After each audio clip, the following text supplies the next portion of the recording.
Field অসংযত জীবনযাপন করত। মদ, আফিং, চরসের নেশায় বুঁদ হয়ে থাকত। সে একেবারে উচ্ছন্নে চলে যায়। ম্যারিয়টের রাগ, বিরক্তি মুহূর্তে দূর হয়ে গেল। সে তাকে ভেতরে আসতে বলল, মনে হচ্ছে কিছু ঘোট পাকিয়েছ। এসো ভেতরে, সব শুনছি। আমাকে সব খুলে বলো। হয়তো আমি কোনো সাহায্য। আর কি বলবে? ম্যারিয়ট ভেবে পেল না, শুধু সে তো করতে লাগলো। তারপর নিজেকে সংযত করে সদর দরজাটা বন্ধ করে বন্ধুকে নিয়ে হলের দিকে এগোলো। ফিল্ড খুব পরিশ্রান্ত এবং ক্লান্ত। তার টলায়মান পা দুটো দেখলেই বোঝা যায়। চেহারা দেখে মনে হচ্ছে অনেক দিন কিছু খায়নি। ম্যারিয়ট এবার হাসি মুখে সমবেদনার স্বরে বলল, আমার সঙ্গে এসো। তোমাকে দেখে আমি খুব খুশি হয়েছি।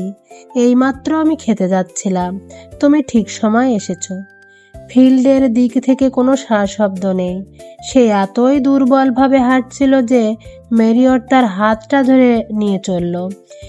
এই প্রথম সে লক্ষ্য করল ফিল্ডের জামা কাপড় তার গায়ে মোটেই ফিট করেনি। খুব ঢিলেঢালা লাগছে। তার বিরাট চেহারাটা লঙ্কার স্বর।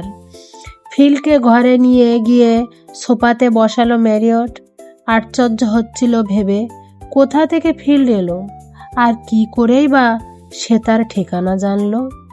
ম্যারিয়ট বলল, ফিল্ড, তুমি সোফায় বিশ্রাম করো কিছুক্ষণ। তুমি খুব ক্লান্ত।